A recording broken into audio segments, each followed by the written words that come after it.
there is a massive, meticulously engineered lie that forms the very foundation of the global economic system.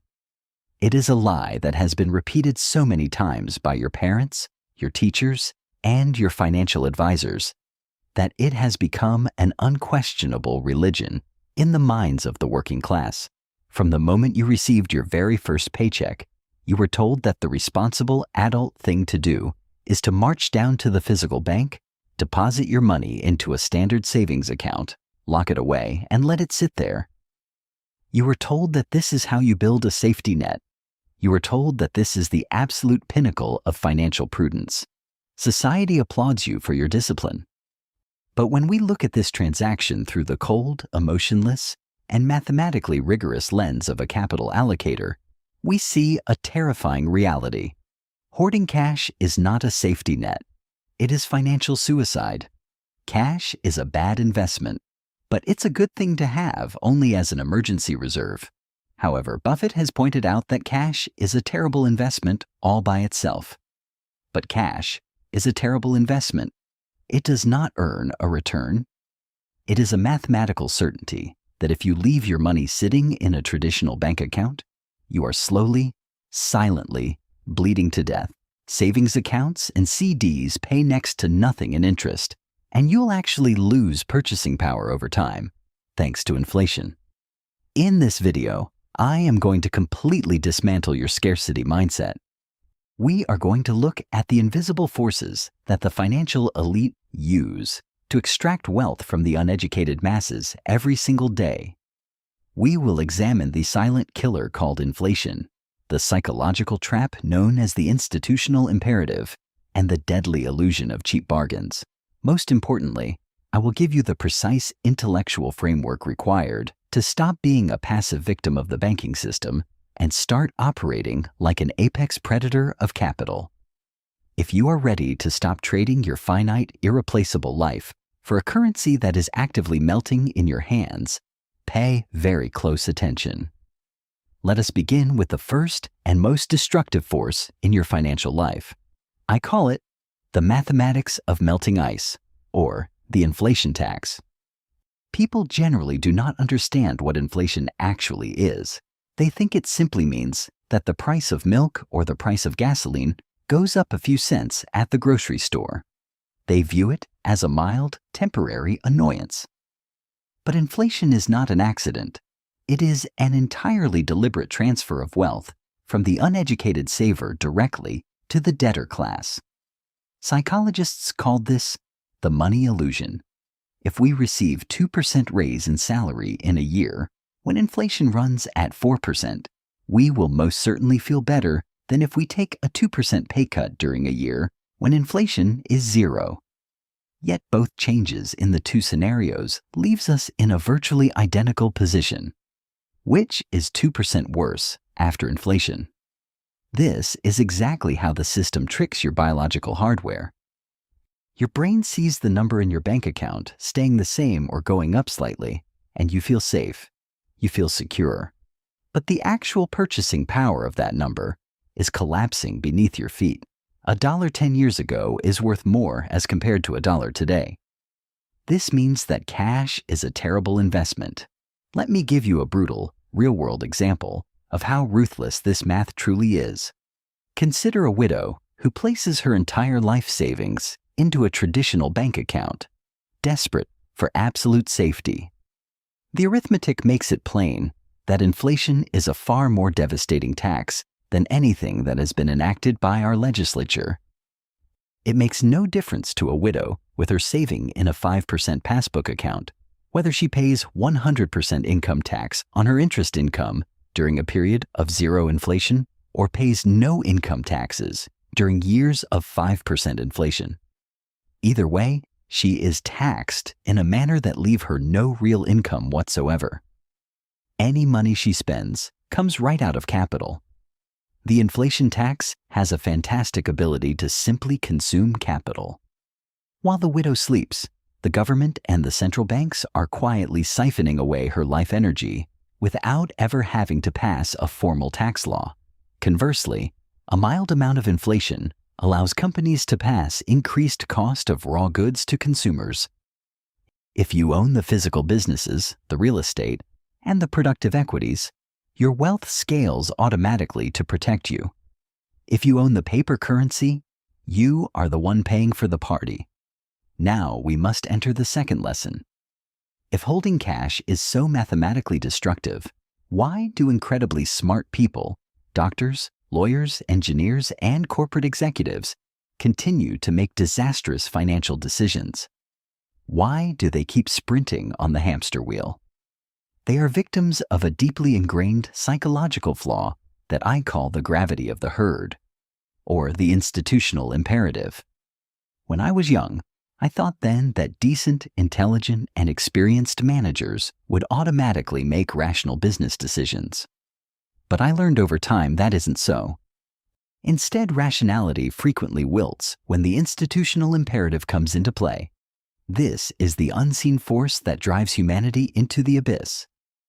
Let me break down the three terrifying laws of this imperative. First, as if governed by Newton's first law of motion, an institution will resist any change in its current direction.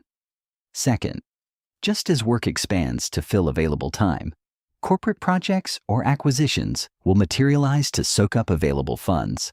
And third, any business craving of the leader, however foolish, will be supported by their subordinates. Institutional dynamics, not venality or stupidity, set businesses on these courses, which are too often misguided. I want you to apply this directly to your own personal economy. When you get a massive promotion at work, what happens? Do you take that extra $10,000 and immediately deploy it into a compounding asset to buy your freedom? No. Your lifestyle expands instantly to soak up the available funds. You lease a more expensive car. You move into a larger house that requires more maintenance. Your personal institution completely resists the change to become financially independent, and instead you dig a deeper trench. You become owned by the process. You lose your cognitive bandwidth to the stress of maintaining a fake image of wealth. After making some expensive mistakes, I have tried to organize and manage Berkshire in ways that minimize its influence. You must do the exact same thing with your personal life. You must become a ruthless dictator of your own balance sheet and completely reject the institutional pressure to consume.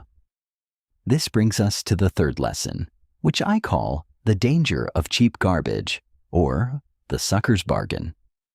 When the average retail investor finally wakes up and realizes that their cash is melting, they experience intense panic.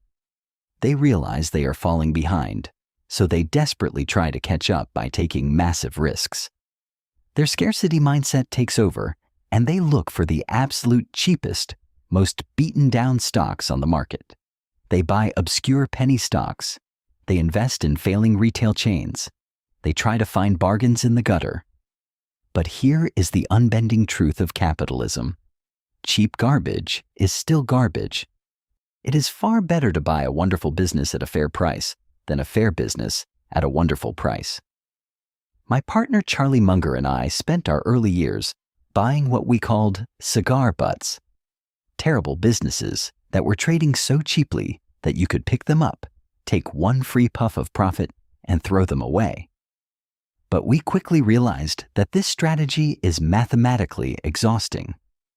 If you buy a mediocre business, no sooner is one problem solved than another surfaces. Never is there just one cockroach in the kitchen. You are constantly fighting fires, constantly stressed, and constantly draining your mental energy. Time is the friend of the wonderful company, the enemy of the mediocre. When you buy an outstanding business with a massive competitive moat, time works for you. The business automatically compounds your capital while you sleep peacefully. It is usually far more profitable to simply stick with the easy and obvious than it is to resolve the difficult. Overall, however, we've done better by avoiding dragons than by slaying them. If you do buy stocks, only invest in businesses you understand. Knowing the boundaries of your circle of competence is more important than having a large circle of competence. If you don't have a thorough understanding of what a business does, then you shouldn't buy its stock, no matter how cheap it looks. You do not get bonus points for jumping over a 7-foot fence. You get rich by finding 1-foot fences that you can simply step over with absolute certainty. We must now address the fourth lesson. This is the absolute darkest corner of the modern financial matrix. I call it the 18% prison, or the debt anchor. The banking system is not your friend. The banking system is an incredibly efficient machine designed to harvest the future labor of the working class. The moment you turn 18 years old, they flood your mailbox with credit card offers. They want you to consume today and pay them back with your physical life energy tomorrow. You must stay away from debt. Buffett advises investors to stay away from borrowed money, especially credit cards. Look at the brutal physics of this trap. If you earn a 10% return on your stocks, but you're paying 18% in credit card interest, you're actually losing money. You are essentially attempting to fill a bathtub with a massive hole blown through the bottom of it. You cannot outinvest an 18% negative compounding anchor. It is absolute mathematical suicide. Every time you swipe a credit card to buy a depreciating liability, a designer handbag, an expensive dinner, a luxury vacation to a tropical island just to post photos on social media, you are voluntarily forging a set of solid gold handcuffs. You are telling the banking system that you are completely willing to work overtime, stress yourself to the point of a heart attack, and surrender your weekends just to pay them their 18% tribute. Your ego tricks you into believing that you are living a wealthy lifestyle, but you are effectively a modern indentured servant. Protecting your principal investment should be a higher priority than seeking huge profits. Never lose money. And voluntarily paying 18% interest to impress strangers is the fastest way to lose every single dollar you will ever earn. If you are currently in this prison, you must declare a state of absolute financial emergency. You must perform a radical financial surgery, cut every single luxury expense out of your life, and hurl every available dollar at that high-interest debt until it is completely eradicated. Until you do this, you are not an investor. You are just a hostage. Finally, we arrive at the fifth and most profound lesson. This is the ultimate operating system for anyone who wishes to achieve absolute financial escape velocity. I call this the Citadel of time, or the 10-year horizon. The media, the brokers, and the Wall Street algorithms desperately want you to believe that investing is a frantic, hyperactive game of intelligence. But to invest successfully over a lifetime does not require a stratospheric IQ, unusual business insights, or inside information.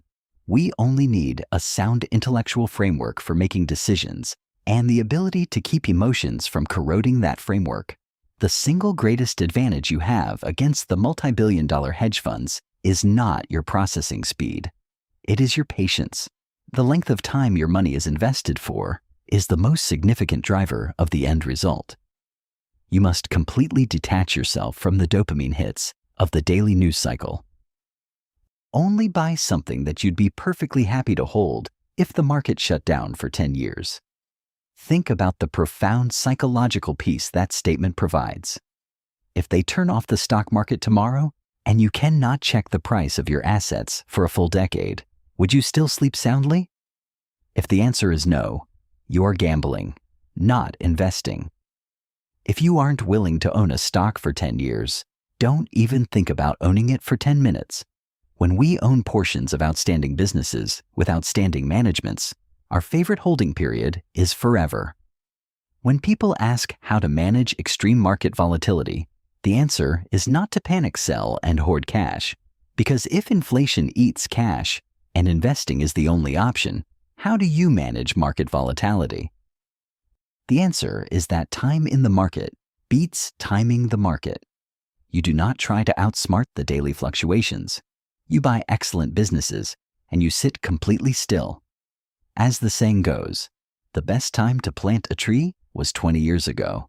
The second best time is now. Most people shouldn't buy individual stocks. If you do not have the thousands of hours required to read dense annual reports and master corporate valuations, you should not pretend to be a professional. For the rest of the population, the best bet is to invest in a low-cost S&P 500 index fund. You simply buy a broad piece of the American economic machine, and you let the millions of employees across those 500 companies wake up every single morning, drive through rush hour traffic, and work relentlessly to make you richer. We have completely laid out the architecture of the trap, and we have provided you with the exact keys to unlock your cage.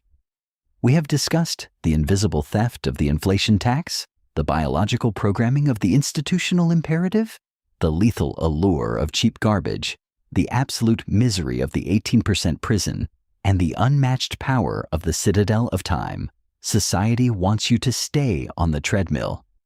Society wants you to hoard melting paper currency, buy liabilities you cannot afford, and pay massive interest to the banking cartels until your body breaks down. But you do not have to accept that script. You can look at the cold, unforgiving mathematics of reality and make a different choice today.